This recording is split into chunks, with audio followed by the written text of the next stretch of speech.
Hello दोस्तों, स्वागत है आपका हमारे यूट्यूब चैनल उत्तराखंड ज्ञान विद जीवन में।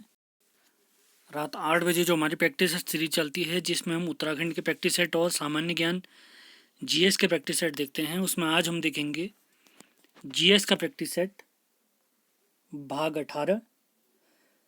11वें भाग से हमने स्टार्ट किया था प्राचीन भारत का इतिहास, तो उसी के तहत आज हम देखेंगे टॉपिक नंबर 7 गुप्तकाल। इससे पहले हमने उत्तराखंड का वीडियो देखा था, जिसमें हमने उत्तराखंड के सारे ज़िले, ये कुमाऊं के जितने भी ज़िले हैं वो हम कंप्लीट कर चुके हैं, तो आप वो वीडियो भी ज़रूर देखें। और इसी के साथ प्राचीन भारत के 2 और वीडियो आएंगे, यानी 20वां भाग जिस दिन आएगा उस दिन हमारा प्राचीन भारत का अंतिम वीडियो होगा। उसके बाद कोई नया सब्जेक्ट पकड़ के उसके प्रैक्टिस सेट देखेंगे, तो पुराने वीडियो ज़रूर देखें आप लोग, काफ़ी फ़ायदा होगा आपको। तो स्टार्ट करते हैं आज का प्रैक्टिस सेशन। तो पहला सवाल है आज का, गुप्त वंश का संस्थापक कौन था? घटोत्कच गुप्त, चंद्रगुप्त प्रथम, श्रीगुप्त या इनमें से कोई नहीं? 50 से अधिक महत्वपूर्ण सवाल लाए हैं आज हम आपके लिए, तो सेशन को बहुत ध्यानपूर्वक देखें, अपने नोट्स ज़रूर बनाएं और अपनी प्रैक्टिस में ज़रूर लग जाएं। अब कुछ दिनों में अब आपके लिए हम लोग उत्तराखंड के लिए कुछ नया प्लान कर रहे हैं, तो उसके लिए भी तैयार ज़रूर रहें। उत्तराखंड की वन लाइनर सीरीज़ लाने की सोच रहे हैं आपके लिए, यानी इम्पोर्टेंट 50 या 100 सवाल डेली लाए जाएंगे आपके लिए, या कि एक दिन छोड़ के लाए जाएंगे,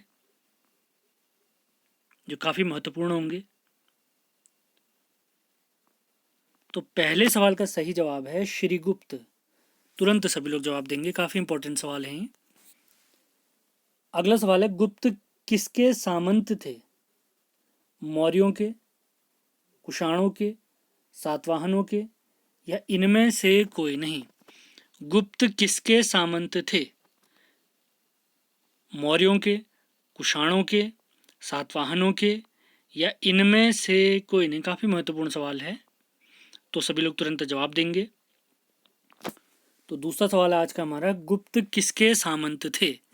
तो इसका राइट आंसर है, ये कुषाण वंश के राजाओं के सामंत थे।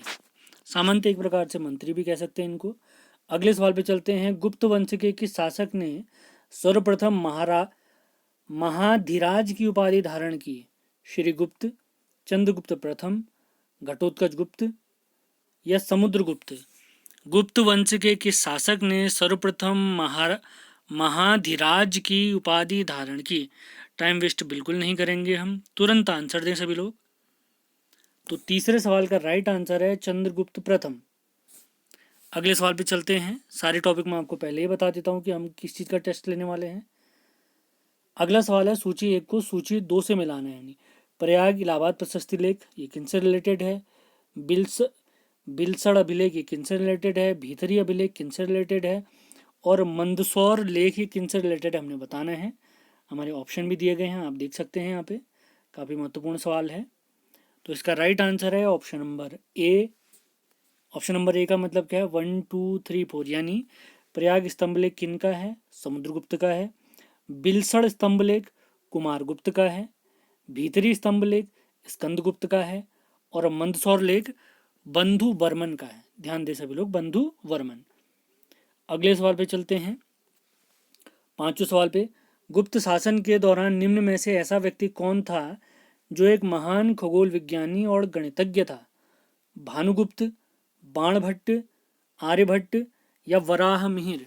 गुप्त शासन के दौरान निम्न में से ऐसा व्यक्ति कौन था जो एक महान खगोल विज्ञानी तथा गणितज्ञ था? इसके बाद हमने सोचा है हम भूगोल के वीडियो लाएंगे, लेकिन जिस दिन हमारा अंतिम वीडियो आएगा प्राचीन भारत का, उस दिन आपको बता दिया जाएगा कि किस सब्जेक्ट के प्रैक्टिस सेट हम करने वाले हैं। रात 8 बजे हमेशा प्रैक्टिस सेट ही आएंगे, ये ध्यान दें सभी लोग। अगर उसमें कोई बदलाव होता है तो आपको ज़रूर बताएंगे हम। तो पांचवें सवाल का सही आंसर है, गुप्त शासन के दौरान आर्यभट्ट ऐसे व्यक्ति थे जो एक महान खगोल विज्ञानी और गणितज्ञ थे। अगले सवाल पे चलते हैं, आज के छठे सवाल पे, गुप्त शासकों की सरकारी या दरबारी भाषा क्या थी? पाली, प्राकृत, हिंदी या संस्कृत? गुप्त शासकों की दरबारी भाषा। एसएससी 2002 में पूछा गया सवाल है, तो काफ़ी महत्वपूर्ण सवाल है। तो छठे सवाल का राइट आंसर है ऑप्शन नंबर डी, संस्कृत। अगले सवाल पे चलते हैं। इतिहासकार वी ए स्मिथ ने किसकी विजयों से प्रभावित होकर उसे भारत का नेपोलियन कहकर पुकारा? इतिहासकार वी ए गुप्त ने किसकी विजयों से प्रभावित होकर उसे भारत का नेपोलियन कहा? स्कंदगुप्त, चंद्रगुप्त, ब्रह्मगुप्त या समुद्रगुप्त? तो हमने आंसर बताना है, सभी लोग जवाब देंगे। आज का 7वां सवाल है, तो इसका राइट आंसर है समुद्रगुप्त। समुद्रगुप्त। तो 7वें क्वेश्चन का राइट आंसर है समुद्रगुप्त। अगले सवाल पे चलते हैं, आज के हमारे 8वें सवाल पे। 8वां सवाल है हमारा, गुप्त वंश का वह कौन सा राजा था जिसने हूणों को भारत पर आक्रमण करने से रोका? कुमारगुप्त, समुद्रगुप्त, स्कंदगुप्त या चंद्रगुप्त? गुप्त वंश का वह कौन सा राजा था जिसने हूण जाति को या हूण शासकों को भारत पर आक्रमण करने से रोका है? 8वां सवाल है आज का हमारा, तो सभी लोग जवाब जरूर देंगे तुरंत। तो इसका राइट आंसर है स्कंदगुप्त। स्कंदगुप्त। 8वें क्वेश्चन का राइट आंसर है स्कंदगुप्त। अगले सवाल पे चलते हैं, आज के 9वें सवाल पे। गुप्त राजवंश के किस लिए प्रसिद्ध था? गुप्त राजवंश किस लिए प्रसिद्ध था? कला और साहित्य, स्थापत्य, साम्राज्यवाद, राजस्व एवं भूमिकर या साहित्यिक कार्यों का संरक्षण करने के लिए? गुप्त राजवंश किस लिए प्रसिद्ध था? आज का 9वां सवाल है हमारा, तो सभी लोग तुरंत जवाब भी देंगे। तो इसका राइट आंसर है कला और स्थापत्य। कला और स्थापत्य। 9वें सवाल का राइट आंसर है कला और स्थापत्य। अगले सवाल पे चलते हैं, आज के हमारे 10वें सवाल पे। अजंता कलाकृतियां किससे संबंधित हैं? हड़प्पा काल से, मौर्य काल से, बुद्ध काल से या गुप्त काल से? अजंता कलाकृतियां किनसे संबंधित हैं? तो तुरंत जवाब भी दें सभी लोग। तो 10वें सवाल का राइट आंसर है गुप्त काल से। गुप्त काल से। अगले सवाल पे चलते हैं, आज के हमारे 11वें सवाल पे। कुछ विद्वानों के अनुसार कवि कालिदास किसके राजकवि थे? चंद्रगुप्त मौर्य, समुद्रगुप्त, चंद्रगुप्त द्वितीय विक्रमादित्य या हर्ष? एसएससी 1999 में पूछा गया सवाल है, कालिदास किसके राजकवि थे? कालिदास किसके राजकवि थे? तो आज के 11वें सवाल का राइट आंसर है चंद्रगुप्त द्वितीय विक्रमादित्य। चंद्रगुप्त द्वितीय विक्रमादित्य। इनकी उपाधि विक्रमादित्य की थी, याद रखें सभी लोग। अगले सवाल पे चलते हैं। एक चंद्रगुप्त और भी पढ़े थे हमने, वो चंद्रगुप्त मौर्य वंश के संस्थापक थे। ये अलग चंद्रगुप्त हैं, ये ध्यान दे सभी लोग। 12वें सवाल पे चलते हैं। अजंता चित्रकारी का विषय वस्तु निम्न में से किससे संबंधित है? जैन धर्म, बौद्ध धर्म, वैष्णव धर्म, वैष्णव मत या शैव मत? अजंता चित्रकारी की विषय वस्तु किससे संबंधित है? एसएससी 2003 में पूछा गया सवाल है। 12वां सवाल काफी महत्वपूर्ण सवाल। तो इसका राइट आंसर है 12वें सवाल का ऑप्शन नंबर बी, बौद्ध धर्म। ऑप्शन नंबर बी, बौद्ध धर्म। अगले सवाल पे चलते हैं, आज के हमारे 13वें सवाल पे। उत्तर गुप्त युग में जो विश्वविद्यालय प्रसिद्ध हुआ वह था कांची, तक्षशिला, नालंदा या वल्लभी? उत्तर गुप्त युग में जो विश्वविद्यालय प्रसिद्ध हुआ वह था, तो कौन सा फेमस था हमने बताना है।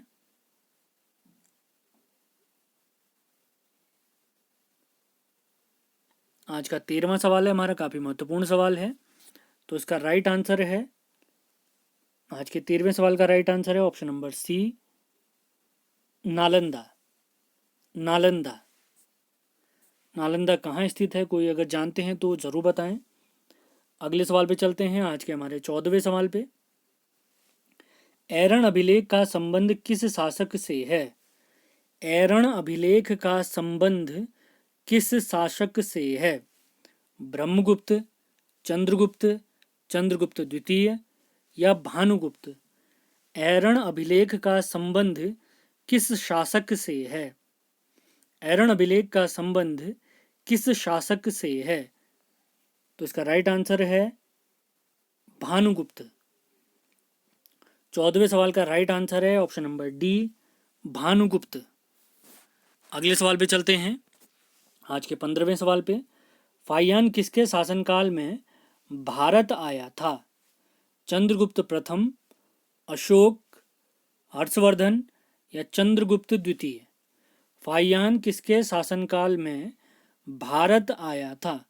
आज का हमारा 15वां सवाल है, काफ़ी महत्वपूर्ण सवाल है, तुरंत जवाब भी देंगे सभी लोग, आप देख सकते हैं। एनडीए की परीक्षा में पूछा गया सवाल है 15वां। तो इसका राइट आंसर है चंद्रगुप्त द्वितीय। चंद्रगुप्त द्वितीय। अगले सवाल पे चलते हैं, आज के हमारे 16वें सवाल पे। भारतीय संस्कृति का स्वर्ण युग या गोल्डन एज कौन सा युग था?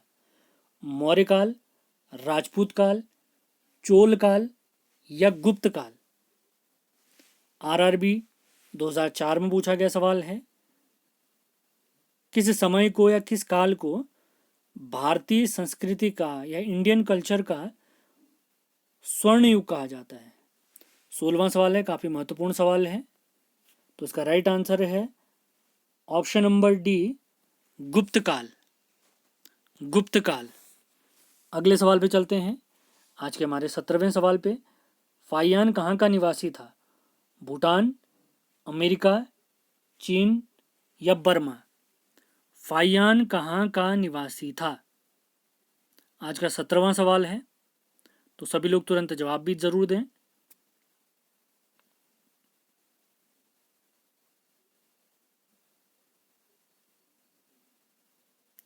फाहियान कहाँ का निवासी था? आज का 17वां सवाल है, तो इसका राइट आंसर है ऑप्शन नंबर सी, चीन। 17वें सवाल का राइट आंसर है ऑप्शन नंबर सी, चीन। अगले सवाल पे चलते हैं, आज के 18वें सवाल पे। सेतुबंध का रचनाकार प्रवरसेन द्वितीय किस वंश का शासक था? शक, कण्व, वाकाटक या सातवाहन? सेतुबंध का रचनाकार प्रवरसेन द्वितीय किस वंश का शासक था?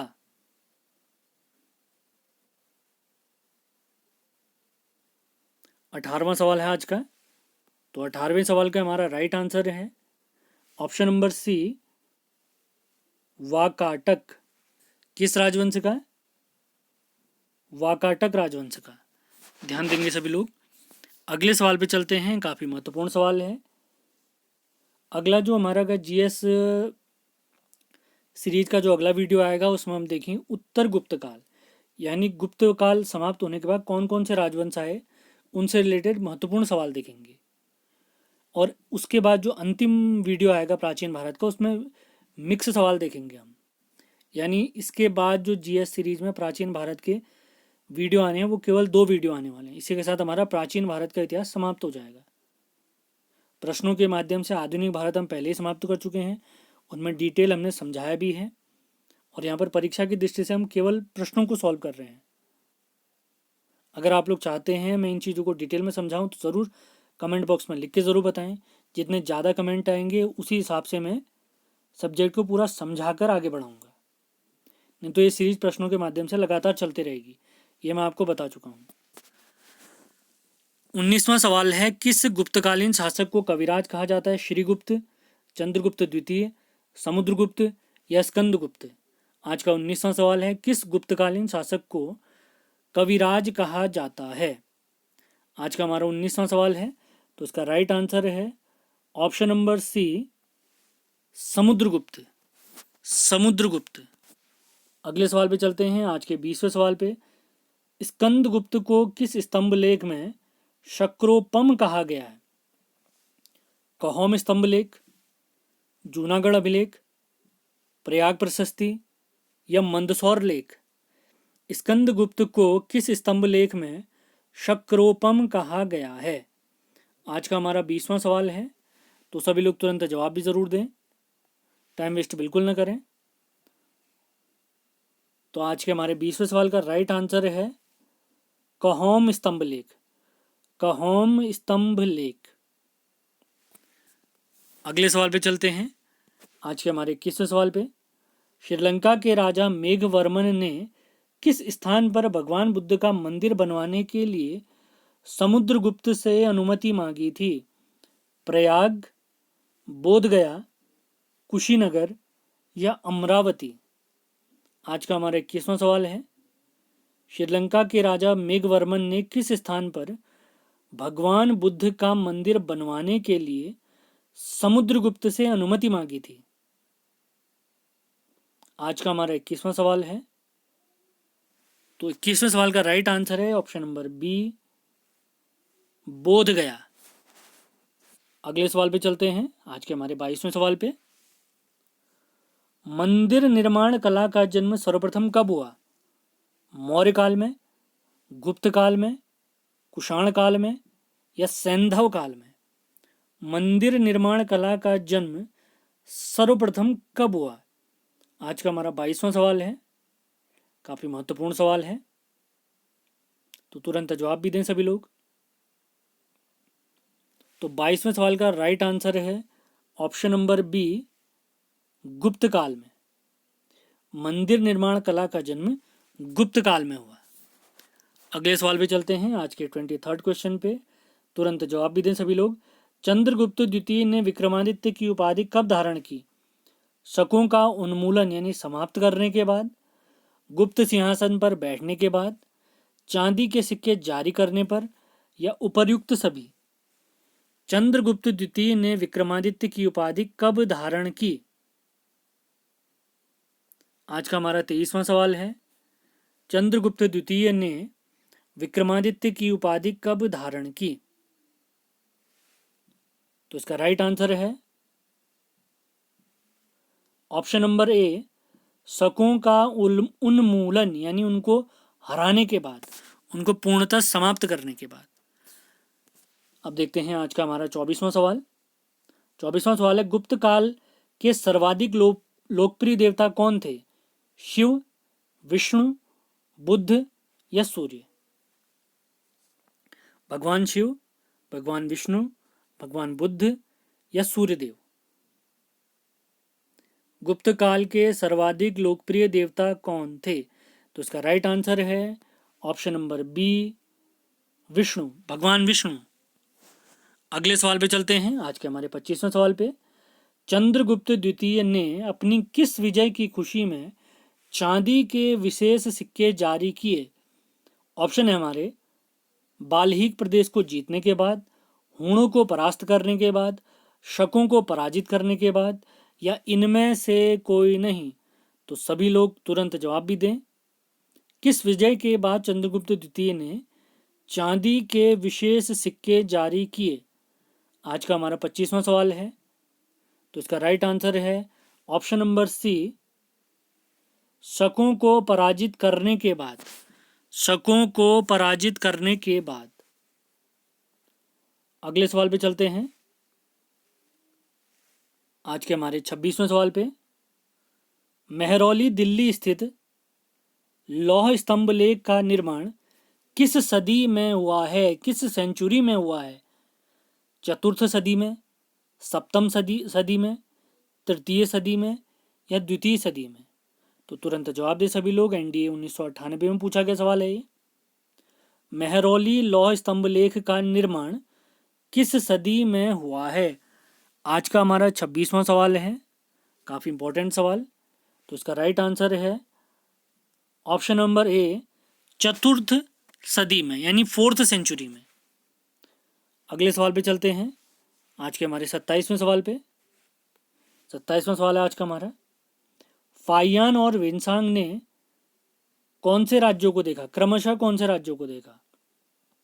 तो हमारे ऑप्शन है चंद्रगुप्त मौर्य और हर्षवर्धन, हर्ष एवं चंद्रगुप्त विक्रमादित्य, चंद्रगुप्त विक्रमादित्य एवं कृष्णदेव राय क्रमशः, और फाइनल ऑप्शन है चंद्रगुप्त विक्रमादित्य और हर्षवर्धन। यानी फाहियान किसके टाइम पे आए और वेन्सांग किसके टाइम पे आए, ये हमसे पूछा गया है। एनडीए 2002 में पूछा गया सवाल है, तो काफ़ी महत्वपूर्ण सवाल है।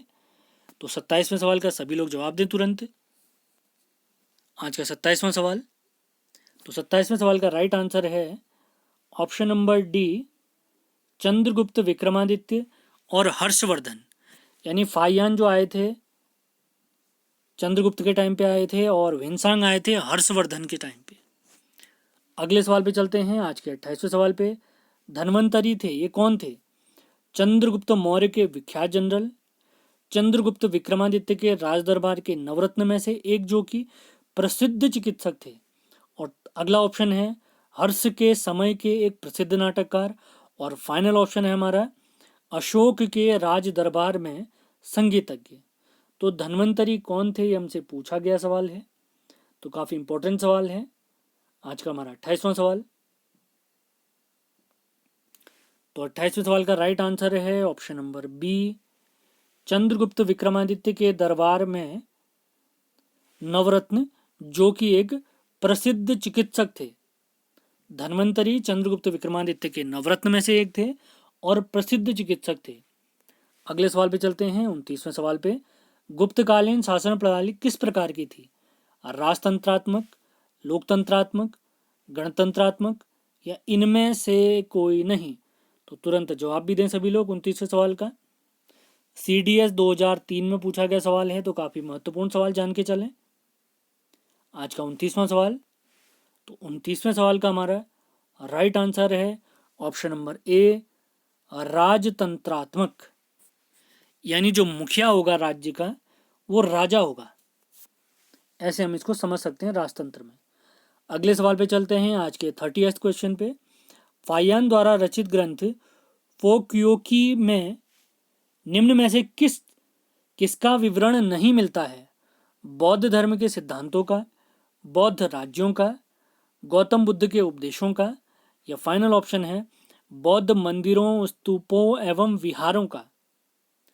फाहियान द्वारा रचित ग्रंथ फोक्योकी में किसका विवरण नहीं मिलता है? तो तुरंत जवाब देंगे सभी लोग। आज का 30वां सवाल, तो इसका राइट आंसर है ऑप्शन नंबर ए, बौद्ध धर्म के सिद्धांतों के बारे में। अगले सवाल पे चलते हैं, आज के हमारे 31वें सवाल पे।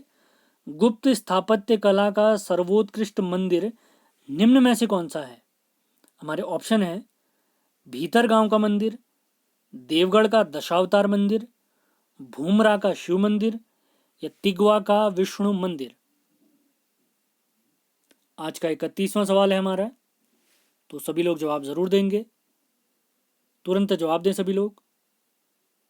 तो 31वें सवाल का राइट आंसर है देवगढ़ का दशावतार मंदिर। देवगढ़ का दशावतार मंदिर। अगले सवाल पे चलते हैं, आज के हमारे 32वें सवाल पे। अजंता की गुफाओं में किन गुफाओं का निर्माण गुप्त काल में हुआ? ऑप्शन पहला है 14, 15 और 16। अगला ऑप्शन है 2, 3 और 4। ये गुफाओं के नंबर है, ध्यान दें। और तीसरा ऑप्शन है 16, 17 तथा 19, या अगला ऑप्शन है सभी गुफाओं का। आज का 32वां सवाल है, काफ़ी इंपॉर्टेंट सवाल है। हमसे पूछा गया है अजंता की गुफाओं में किन गुफाओं का निर्माण गुप्त काल में या गुप्त वंश के दौरान हुआ है? 32वां सवाल, इसका राइट आंसर है ऑप्शन नंबर सी, 16, 17 और 19। 16, 17 और 19। अगले सवाल पे चलते हैं, आज का हमारा 33वां सवाल। अमरकोश के लेखक अमर सिंह किस शासक के दरबार से जुड़े थे? हमारे ऑप्शन हैं समुद्रगुप्त, चंद्रगुप्त प्रथम, स्कंदगुप्त, या चंद्रगुप्त द्वितीय। अमरकोश के लेखक अमर सिंह किसके दरबार से जुड़े थे? तो इसका राइट आंसर है ऑप्शन नंबर डी, चंद्रगुप्त द्वितीय। चंद्रगुप्त द्वितीय। अगले सवाल पे चलते हैं, आज के हमारे 34वें सवाल पे। गुप्त संवत 319-20 को प्रारंभ करने का श्रेय किसे जाता है? चंद्रगुप्त प्रथम, चंद्रगुप्त द्वितीय, समुद्रगुप्त या स्कंदगुप्त? तुरंत जवाब दे सभी लोग। 34वां सवाल है आज का हमारा। तो 34वें सवाल का राइट आंसर है ऑप्शन नंबर ए, गुप्त संवत को प्रारंभ किया है चंद्रगुप्त प्रथम ने। अगले सवाल पे चलते हैं, आज के हमारे 35वें सवाल पे। चंद्रगुप्त प्रथम ने गुप्त संवत का प्रारंभ किस उपलक्ष्य में किया? ऑप्शन है अपने राज्यारोहण के स्मारक के रूप में, शकों के उन्मूलन के रूप में, हूणों को परास्त करने के उपलक्ष्य में, या इनमें से कोई नहीं। महत्वपूर्ण सवाल है आज का 35वां सवाल हमारा। तो आज के हमारे 35वें सवाल का राइट आंसर है अपने राज्यारोहण के स्मारक यानी यादगारी के रूप में चंद्रगुप्त ने गुप्त संवत को स्टार्ट किया, चंद्रगुप्त प्रथम ने। अगले सवाल पे चलते हैं, आज के हमारे 36वें सवाल पे। तो टाइम वेस्ट न करें, तुरंत जवाब दे सभी लोग। प्रयाग प्रशस्ति अभिलेख का लेखक हरिसेन किस शासक का दरबारी कवि था? समुद्रगुप्त, अशोक, कनिष्क या चंद्रगुप्त द्वितीय? हरिसेन किसका राज दरबारी कवि था? आज का हमारा 36वां सवाल है। तो 36वें सवाल का राइट आंसर है समुद्रगुप्त। समुद्रगुप्त। अगले सवाल पे चलते हैं, आज के 37वें सवाल पे। गुप्त काल को प्राचीन भारत का क्लासिकल युग क्यों कहा जाता है? ऑप्शन है हमारे व्यापार में अभूतपूर्व प्रगति के कारण, कला व साहित्य के क्षेत्र में अपने चरमोत्कर्ष तक पहुंचने के कारण, अगला ऑप्शन है प्रचुर मात्रा में स्वर्ण सिक्के चलाए जाने के कारण, या अगला ऑप्शन है उपर्युक्त सभी के कारण, या इन सभी के कारण गुप्त काल को क्लासिकल युग कहा जाता है। हमने सही जवाब बताने हैं। आज का हमारा 37वां सवाल है, काफी महत्वपूर्ण सवाल आ रहे हैं अब। तो इसका राइट आंसर है ऑप्शन नंबर बी, कला और साहित्य के अपने चरमोत्कर्ष में पहुंचने के कारण। काफी ज्यादा यहाँ पे कला और साहित्य में बढ़ोतरी हुई थी। अगले सवाल पे चलते हैं, सारनाथ के धमेख स्तूप का निर्माण किस काल में हुआ? मौर्य, कुषाण, शुंग या गुप्त? सारनाथ के धमेख स्तूप का निर्माण किस काल में हुआ? आज का हमारा 38वां सवाल है, काफी महत्वपूर्ण सवाल है। तो तुरंत जवाब देंगे सभी लोग। तो 38वें सवाल का राइट आंसर है ऑप्शन नंबर डी, गुप्त। ऑप्शन नंबर डी, गुप्त। अगले सवाल पे चलते हैं, आज के 39वें सवाल पे। काफी महत्वपूर्ण सवाल है। गुप्त काल की सोने की मुद्रा को कहा जाता था? आज का हमारा 39वां सवाल है। दीनार, कारसापण, निष्क या काकिनी? आज का 39वां सवाल है। गुप्त काल की सोने की मुद्रा को क्या कहा जाता था? तो सभी लोग तुरंत जवाब भी देते रहें। गुप्त काल की सोने की मुद्रा को क्या कहा जाता था? 39वां सवाल है। तो इसका राइट आंसर है ऑप्शन नंबर ए, दीनार। दीनार। अगले सवाल पे चलते हैं, आज के हमारे 40वें सवाल पे। कुमार संभव महाकाव्य किस कवि ने लिखा है? बाणभट्ट, चंदबरदाई, हरिसेन या कालिदास? तुरंत जवाब दें सभी लोग। आज का 40वां सवाल बिहार पीसीएस 1999 में पूछा गया सवाल है। तो काफी महत्वपूर्ण सवाल है आज का 40वां सवाल, जिसका राइट आंसर है option number D, Kalidas. Kumar संभव के राइटर हैं कालिदास। अगले सवाल पे चलते हैं, आज के 41वें सवाल पे। नालंदा विश्वविद्यालय की स्थापना का युग है? नालंदा विश्वविद्यालय की स्थापना का युग क्या है? ये हमसे पूछा गया सवाल है। मौर्य, कुषाण, गुप्त या पाल? नालंदा विश्वविद्यालय की स्थापना का युग बताइए, यानी टाइम बताइए उसका। आज का 41वां सवाल है हमारा। तो तुरंत सभी लोग इसका आंसर देंगे। नालंदा विश्वविद्यालय की स्थापना का युग, तो इसका राइट आंसर है ऑप्शन नंबर सी, गुप्त काल। अगले सवाल पे चलते हैं, आज के 42वें सवाल पे। गुप्त युग में भू राजस्व की दर थी, क्या थी, हमसे पूछा है। तो ऑप्शन है हमारे उपज का चौथा भाग, अगला ऑप्शन है उपज का छठा भाग, अगला ऑप्शन है उपज का आठवां भाग, और फाइनल ऑप्शन है हमारा उपज का आधा भाग। आप देख सकते हैं बिहार पीसीएस में पूछा गया सवाल है, तो काफ़ी महत्वपूर्ण सवाल है 42वां।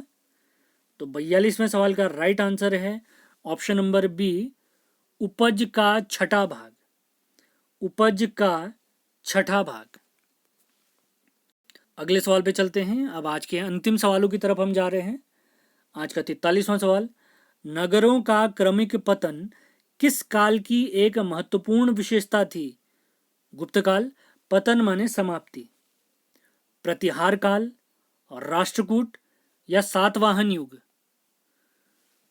आज का 43वां सवाल है, तो सभी लोग तुरंत जवाब भी देते रहें। बिहार पीसीएस में पूछा गया सवाल है, तो काफी महत्वपूर्ण सवाल है। तो 43वें सवाल का राइट आंसर है ऑप्शन नंबर ए, गुप्त काल।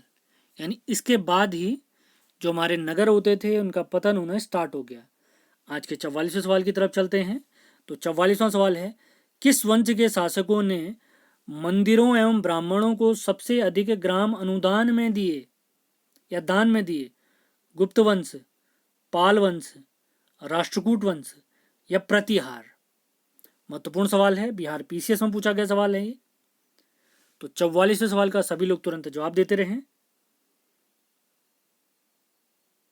तो 44वें सवाल का राइट आंसर है गुप्त वंश।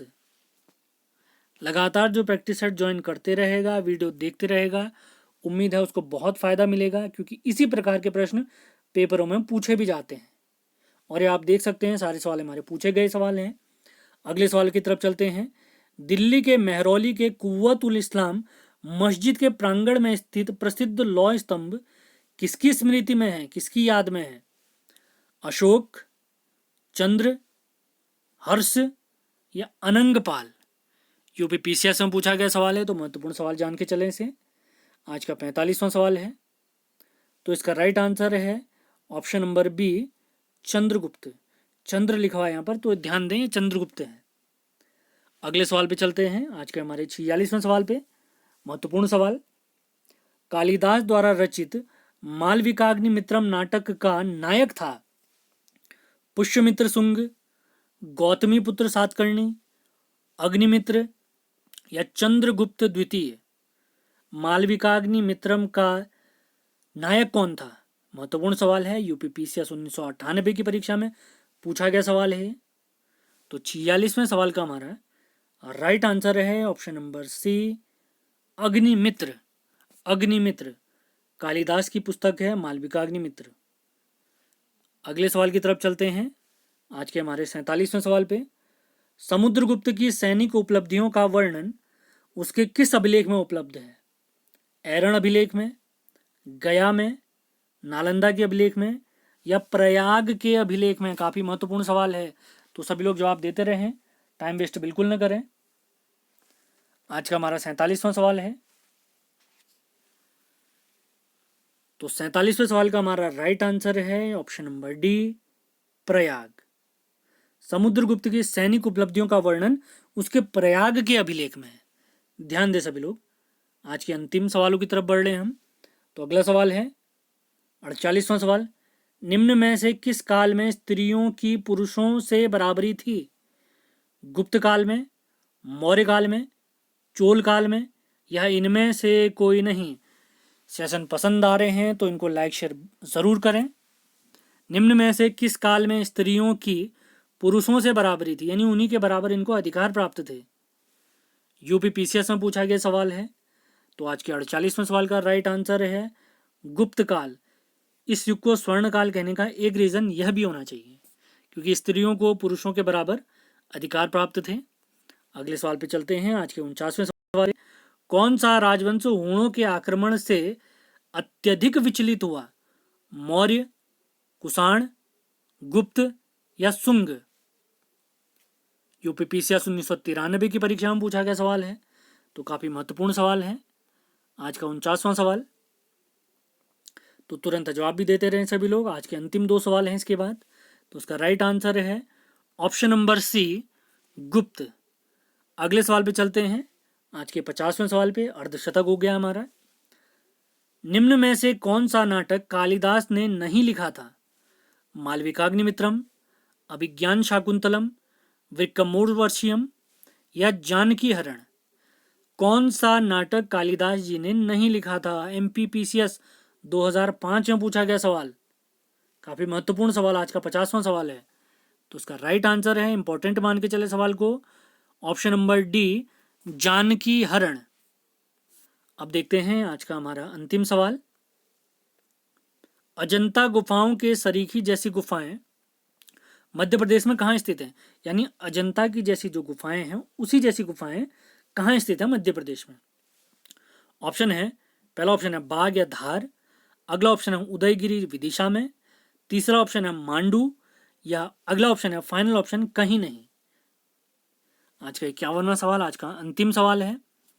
अजंता की गुफाओं के सरीखी गुफाएं मध्य प्रदेश में कहाँ स्थित हैं? तो इसका राइट आंसर है ऑप्शन नंबर ए, बाग या धार जगह में। आज का प्रैक्टिस सेट हमारा समाप्त होता है। उम्मीद है आपको प्रीवियस वीडियो की तरह ये वीडियो भी पसंद आया होगा। अब हम सामान्य ज्ञान के 18 भाग कंप्लीट कर चुके हैं। अगले 2 भागों में हम सामान्य ज्ञान के अगले जो 19वां और 20वां भाग आएगा, उन 2 भाग में हम प्राचीन भारत अपना समाप्त कर लेंगे। 19वें भाग में उत्तर गुप्त काल यानी गुप्त वंश के बाद के जो महत्वपूर्ण राजवंश थे उनसे रिलेटेड सवाल देखेंगे, और अंतिम भाग में हम मिक्स सवाल देखेंगे पूरे प्राचीन भारत से। उम्मीद है सेशन आपको पसंद आ रहे हैं। आप क्या पढ़ना चाहते हैं, क्या देखना चाह रहे हैं अगले वीडियो में, ज़रूर बताएं हमें। सेशन पसंद आए तो इसको लाइक शेयर ज़रूर करें। धन्यवाद।